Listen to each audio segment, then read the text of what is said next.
Hey, White Sox fans, guess what? It's the Caramel Apple Salad podcast, number 95. No, we haven't had 95 of those, but who knows? This season could drive us all. Okay, it's podcast 95. My name is Brett Valentini. Hello. So happy you joined us. Let's talk about the White Sox, the Chicago White Sox. We've got a pretty big group of podcast participants, and not all of you are watching. No, in fact, very few of you are watching. But that being said, let's just go around the room. I would like the magic question to associate names with voices is just how are you enjoying spring training so far? The White Sox are 5-3. We played about a week of games. Give me an impression of spring training, good, bad. Otherwise, we are starting with, I'm going to go the upper right to block. It's going to be Adrian Serrano, who will not cuss, or maybe he will. Maybe he will go against type. Adrian, how are you liking spring training? First week of Chicago White Sox baseball 2022. Mostly I've been pretty happy. I just wish we could watch a little more of it. Like I listened to the radio broadcast today, but just DJ and Len just don't do it for me the same as like seeing the players. And I just don't understand how we just had this big CBA about losing money and then we don't put the games on TV, and that's where we are. Valid. Okay, shooting down to, I believe it is Trooper Galactus. Trooper, you've got a lot of feelings about the White Sox. You got a lot of feelings probably even about spring training. Give me one of them. Well, I wish I could say I had a warm and fuzzy with the White Sox like I do, in my lap here. But, I think what we're seeing, the only misgiving I have out of spring training so far is, I think we're mostly seeing what we kind of expected to see, but you can kind of see the writing on the wall with, oh, goody, the White Sox are going to talk themselves into like Mike Rodolfo as a right fielder and all these other guys who are having good spring trainings. It's great to see, but it's like, it's just going to let them talk themselves into, well, see, we didn't need to sign a right fielder, which at this point, let's be very frank. With Rick Hahn's track record of signing right fielders, maybe we shouldn't be upset that he hasn't signed one. Yeah. Trooper, I believe, just realizing now that SB Nation and Vox refused to pay scale. Was that Catbearpig making the cameo by popular demand? Oh, yes. Okay, well, welcome to the podcast and goodbye, Catbearpig. And okay, let's welcome in to this Caramel Apple podcast number 95. It's Jackie Cresswell bringing the good vibes. Jackie, how good are you feeling about this White Sox spring training so far? I think I'm with Adrian. It's pretty much as expected. There's nothing really surprising to me. I'm a little concerned, like Trooper, guys that are doing great in spring training, which is great, like Cespedes and Mike Rodolfo. I don't want to rush those guys. I want to do it right because, obvious reasons I want to do right. So I'm a little concerned that we're going to end up with one or both of them being thrown in, a situation that's going to be bad for them. But that's okay. Like Adrian, I just want to see more of it because honestly, it's hard for me to visualize from the radio. What you're trying to say, Jackie, is you would like to see Tommy Barbie's big heart broken by not seeing Mike Rodolfo in right field on opening day. That's pretty much what you're saying. Yeah, that's pretty much what I'm saying. Okay. Sorry, Tommy, you didn't show up. Show up and defend yourself. Okay. Bottom left corner. I am going to Zach Hayes again for the block. Zach wrote up a nice piece for us. Oh, I'll link it or not. It's on the site. You can find it. How much work I got to do for you people? Zach wrote a nice quick piece on, it's something we're going to talk about next. So don't get too deep into it, Zach. Just answer me. How you feeling about spring training so far? It's nice to have games again and watch players play. It's hard to feel super strongly either way. There are concerning things like when you see Craig Kimbrell coming out throwing 93, 94. There are encouraging things like seeing Lucas Giolito coming out and throwing 95, 96. It's hard to draw too many conclusions about the roster at this point. So I'm feeling all right. I'm feeling pretty good. I'm just sitting back and enjoying the ride, as they say, while it's still enjoyable. After all, Zach, it is the theme of the podcast. It is the theme of the podcast. All right, bringing the numbers. It's Super Sam Reeves finishing up our roundtable here. Sam, Give me your vibe, good, bad, otherwise, about spring training so far. Well, since Tommy's not here, we have our opening day right fielder, Mike Rodolfo, already blowing it up. Come on. We started with no right field options. Now we have too many right field Exactly. options. What are we going to do? We've got Yermin Mercedes ready to play right field for us. Come on now. We're stacked and loaded in the depth in the bench area, aren't we? No, I mean, I haven't, like I said, I haven't caught too much of it either because it, hasn't been televised. I haven't really had the time. It's not during my work day for the most part. So, from what I've seen, like you guys are saying, Lucas Giolito looked pretty good. Kimbrel looked awful, which, too late now. So, Yeah. So we'll see where we get to when the season starts. Yeah, if we were laying odds, neither of those things would have necessarily been surprising. Okay, going to go right back to Zach Hayes because, as I said, we talked or posted a little piece about settling with a couple players. Oh, who cares? Just a few $100,000, whatever. White Sox being real generous there. And with Lucas Giolito, not. Yesterday, that story broke, sort of created some furor where even Lucas's papa weighed in. Basically with a very heavy eye roll of what in the hell would a major league team be doing this for? Zach, can you please put this in perspective? You had a lot of very good imagery in the short piece you wrote, but this is at risk of making too much of this. This is a foolhardy position to take, and it's not unique for the White Sox to take a foolhardy position, but this is your guy. Please just talk to me about this and then we'll open up to everybody else. Yeah, it's just baffling that when you first talk and you're $50,000 apart, you don't instantly just go, oh, okay, fine, here you go. That's a tiny fraction. This is the obligatory Jerry Reinsdorf wealth mention, but it's even a tiny fraction of what Giolito is asking for. It really doesn't make sense why they would risk doing damage to that relationship when we just watched what happened with Chris Bryant and the entire young Cubs core. Maybe there's a chance that they were just never going to pay him, period. It's just weird to see for so much of this is riding on having a good clubhouse. That's why they brought La Russa in. That's, that's why they're riding with the guys and running it back. It's just like, it's baffling. It's so baffling. And it doesn't set a good vibe. I'm almost kind of speechless. It's in the article, but there's no reason for it. There's no reason for it. It's like, there's a million different examples, but the example you use in the piece is it's like insisting on getting a car for, I think you said like 18,500. It's haggling over $100 if you're a normal person, for someone, if you're making $50,000, it's like, haggling for $100 over a new car. It really is something that just defies logic because it doesn't really get you anything in the short term because you go to an arbitration hearing and there's a good chance you're going to lose. Players win a lot of these hearings lately. How that might be wrong, I don't know, but the White Sox have lost the last 3 they went to trial with. It's a fact. So there's really I just don't see any positive short-term or long-term outcome here. Defies any law of rational thinking. Yeah, I mean, this isn't Keith Folk, like bad vibes from 20 years ago. So let's not overplay this. But at the same time, it's impossible to look at what's going on here and not think, okay, is there a position the White Sox are taking where he's gone in a couple of years? Again, let's not extrapolate too much from just this silly like 50,000 difference, but it would be irresponsible not to acknowledge, wait, is there something, I already know where Trooper stands on this, but is there something more indicating what the White Sox commitment to really their ace, whether or not Lance Lynn starts first game of the playoff, their ace, is this not a good projection for the team, or does that risk making too much of it? You want me to answer? Anyone can answer. This is a free form podcast.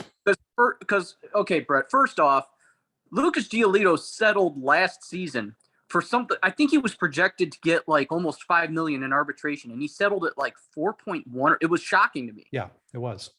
For a guy who finished in the top, what was he, like 5th in Cy Young Award voting? He settled for a figure that was pretty low. And I was like, oh, cool.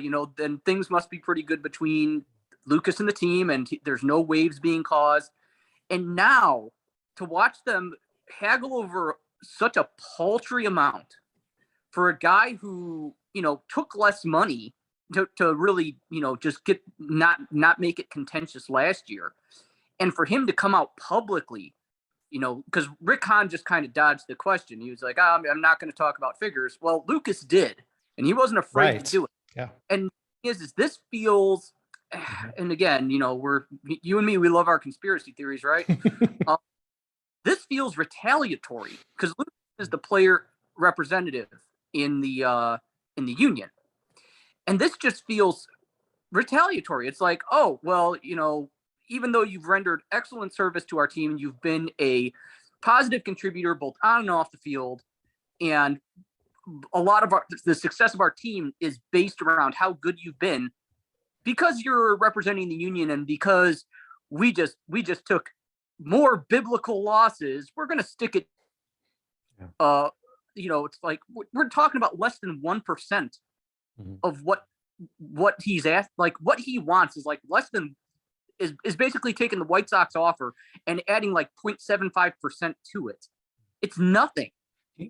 And Giolito has stood firm with in extension talks. He's not just bent, bent over backwards to say, yes, I'll sign a deal that, whatever they say, a hometown discount or whatnot. There are a number of things, again, not to go conspiracy, but there are a number of things that would make you say, okay, what is behind this? Especially as Zach pointed out in the piece, they're within 50, and now they're back to 200,000 because the White Sox are like, well, okay, you didn't take it. So now we're pulling back, you jerk. Adrian, Jackie, seems like Sam. Yeah, it seems like that's what irritated Lucas and his father even more was the fact that like, all right, we couldn't get it done. We were close and like, that is what it is and it's business. And then like, everybody knows that when you go to the next step, you go up a little bit, they go down a little bit and, you're going to do the same dance again, but then they weren't expecting the Sox to go down, $100,000 in their offer, to the next step. So like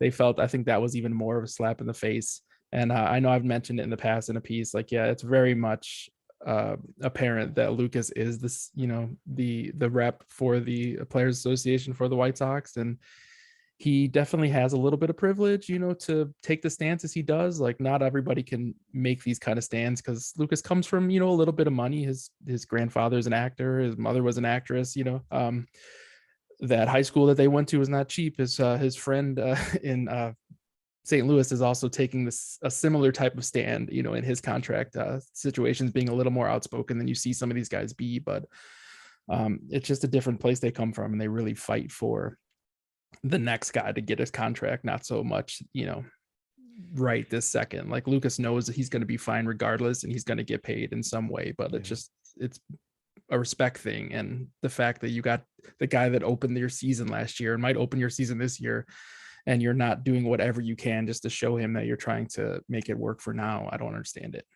Meanwhile, Jerry's saying to the Giolitos, didn't you just see how we negotiated this latest CBA? We get 3, you get 1. Then we get 4, and you get 1. Don't you know how this works? Of course, you're supposed to come to our side. Jackie, Sam, how you feeling about our guy? This is not a deep pitching, and it's not going to get deep in the next couple of years. By the time he's free agent, they need Lucas Giolito. Feelings about how things are standing right now? Well, I don't know that I would go as conspiratorial as my cohorts here. I don't. I mean, maybe it's retail. Yes, true. What? Okay. But I think the fact that the White Sox weren't able to kind of accept Lucas's offer when it was that close, the first round, kind of shows that, they're. I think it shows that they're not really interested in looking past 2024 when it comes to Giolito. And so, and just to get in the, to play devil's advocate, I mean, no owner is going to try to not make money. I mean, they're not altruistic like that by nature. Any billionaire is not going to be, that sacrificial. Oh, we know. So, I mean, they're going to try to get what they can get. It just scares me that it seems to me if they're not looking at Giolito past 2024, that this contention window is a lot shorter than I had thought it was going to be. Yeah. So that sucks. You should be happy there's even a window at all, Jackie. I know. It's not perpetual. You thought it was going to be the whole decade? And that's the White Sox's MO for the last, my entire life, just kind of get us just interested enough to keep coming back to the park. But, and it also just sucks that, while I know no owner is going to, be that altruistic, but doesn't it seem like they continually trample on any thread of goodwill that they might be able to foster? Like, they make it so hard to be a fan sometimes. It's hard to be, unapologetic. And we root for a team in a city where the other team is the Cubs, and we're saying that. Holy Christ. That's what I was gonna say. Like, Jerry can't always hope that the Cubs are going to continuously be as heinous as possible at all times to keep giving him cover. Like, there's another, like, we're not talking about Jerry today. They're talking about, the Cubs trying to buy that soccer team and being kicked to the side for being very clearly racist. God, and yeah, it's just because of Joe Ricketts. Yeah, it's just because of Joe Ricketts. All right, that's a whole different podcast. Yeah, really. Yeah, you boss another day. Jeff said you weren't into conspiracy theory stuff. You just repeat my conspiracy theory from my last podcast. Just give it time. Just give it time. Okay, Sam, are you going to just pretty much plot out over these next 2 years? I'm going to just steer myself to as many Lucas Giolito starts as possible because he can't possibly be here after 2024. Are you feeling a little more hope than that? I mean, I have very minimal hope. I mean, this organization hasn't really been great to their great players. So, their contention window is what I like to call a prison window. Yeah, like they got one in a prison cell, but it doesn't open. It's there, but it doesn't open. It's sad to say, but they haven't shown any faith in anything to really make it a serious contention. I mean, they're banking on everybody to just grow, and then, they have somebody in their system that's grown, and then they're not going to pay it. There's a headline. There's a screaming headline for your pocket schedule. The window is a prison window. Thank you, Sam. Okay, hey, listen, boy, we sure did squander that 5-3 start and all the goodwill engendered as such. Let's take a break. Speaking of making billionaires more billions, let's take a break and let SB Nation sell you something. We'll be back in a minute. Please come back. Hey, White Sox fans, Brett Valentini here, hosting the Caramel Apple. Yeah, something like that. Yeah, well, let's not dwell on that too much. Podcast number 95. Can you believe it? We're here. We lived to see baseball being played. We got a week under our belt, 8 games. White Sox won 5 of them, and we are all, to a man and woman, happy about it. Okay, Zach, I think I'm going to kick this to you to start off again because we've had some discussions on side on this. Free agency, White Sox. We've talked about this in podcasts. We do not have to go through the details of the ludicrous, preposterous, weird balance of this roster right now, where they're putting a quarter plus of their money toward a bullpen without even pushing Greg Kimbrell out, a guy who's probably not going to get pushed out, certainly not in the James Fox, somebody's going to take all the money stance. But let's also extend this to the fact that there's not anybody putting the front office feet to the flame. We've talked a little about, Zach, about, and you acknowledged it a little bit in your piece today with Senator on Giolito, about the fact that there's a lot of yes men in those very exclusive Zooms. That does not help this at all when there's just a blog like Side Sox sort of yelling in the background. That doesn't get a lot done in terms of holding this front office to the fire. Most people gave the front office maybe a D so far in the offseason. It's looking like nothing's going to change. Nothing is going to happen the rest of this offseason. It seems pretty safe, even though Michael Conforto is still out there. I'm not sure how desirable he is anymore, but Zach, your feelings about this offseason and the fact that there's really no necessary accountability. At some point, Jerry Reinsdorf is just printing money with White Sox and White Sox fans. Yeah. Another thing that is baffling to me is why there's nobody with the press pass who's really making the front office answer for their decision making. I mean, we know that this organization is great at deflection when you ask them things. It's why the old, Rick Hahn press conference thing is kind of a joke. Oh, he's going to say something vague and, make kind of promises without anything really like concrete. And there's just never any follow-up to it is the weird part. You would think that there would be someone who would want to say, so can you explain the logic behind not picking up Carlos or not offering Carlos Rodon the qualifying offer while picking up Craig Kimbrell's contract? That's a simple question. Everybody in the fan base is wondering about this. Like, we want to know these things. And nobody is asking because nobody wants to put any heat on them. And it really doesn't make much sense to me when you look at the way Hahn was allowed to handle questioning about the Giolito situation. It was like we just said, Giolito had to talk about it himself. His dad had to get involved on Twitter. Rick Hahn is allowed to say, yeah, we don't want to talk about the negotiations while they're on, the details of the negotiations while they're ongoing. That's perfectly fine. But there's nothing preventing a reporter from asking about the optics of it, of saying, well, the fans are really wondering why this seems to be, even at most, this seems to be a fairly insignificant amount of money, especially relative to all of these other things. You can name 5 different things. So what would you say to fans about that? Like, these are real questions that I think should be asked, and I suspect that the front office wouldn't try to get away with so much as they do if they were used to actually being kind of directly questioned about it. And for whatever reason, they're not. That's the worry, Zach, with this press, that there's even a very polite way to ask, but still demand an answer. And that's not even being done. That starts to get actually dangerous, because then it is just, there's freedom that this team can get away with even more. Rest of you, feelings about not just necessarily how the offseason is gone, but the fact that there's nobody pressing for answers aside from fans on Twitter complaining or making jokes or like us just sort of grumbling on a podcast.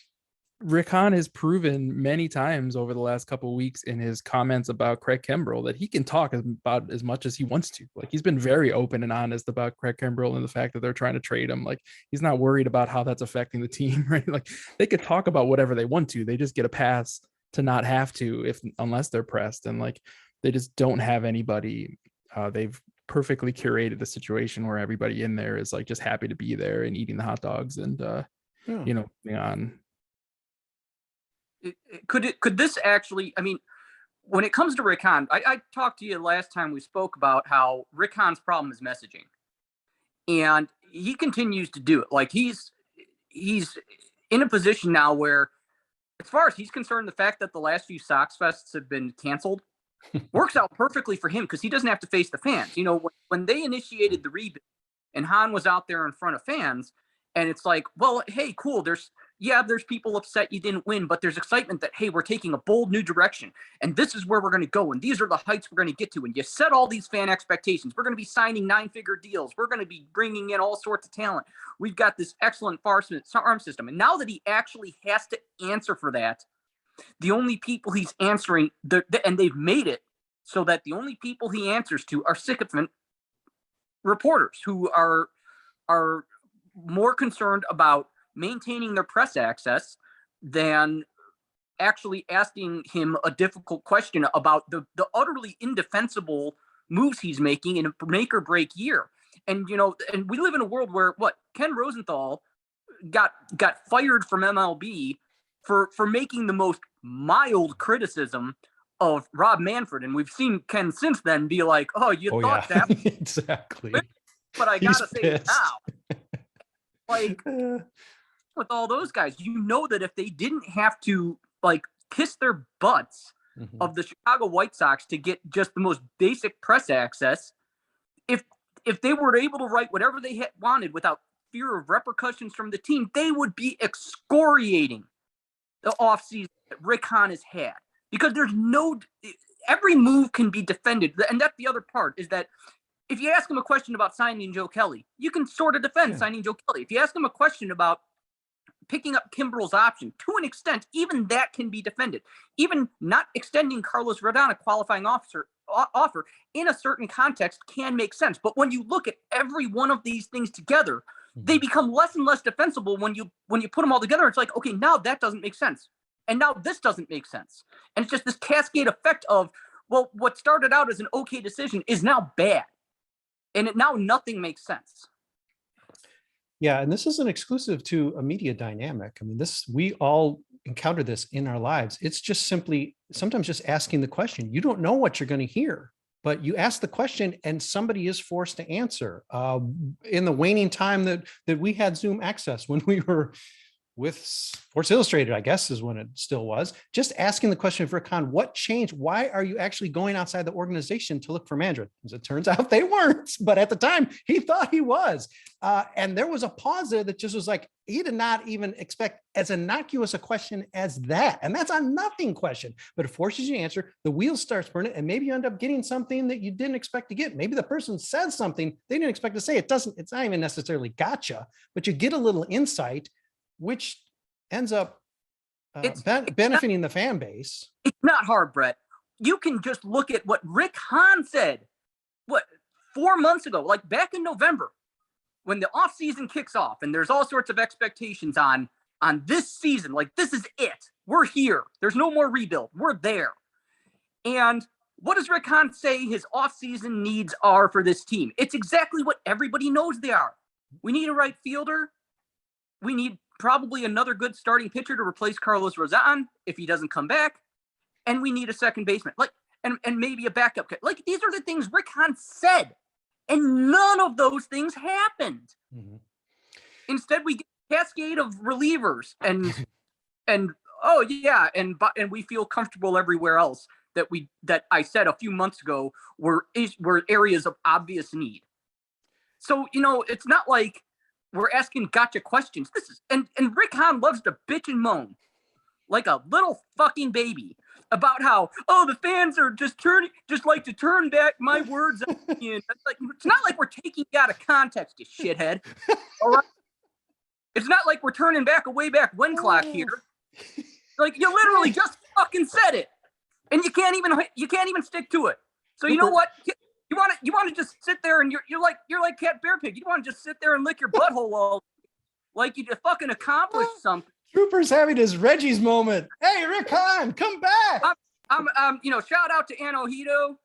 I'm channeling some of your energy, but fuck Rick Hahn right now.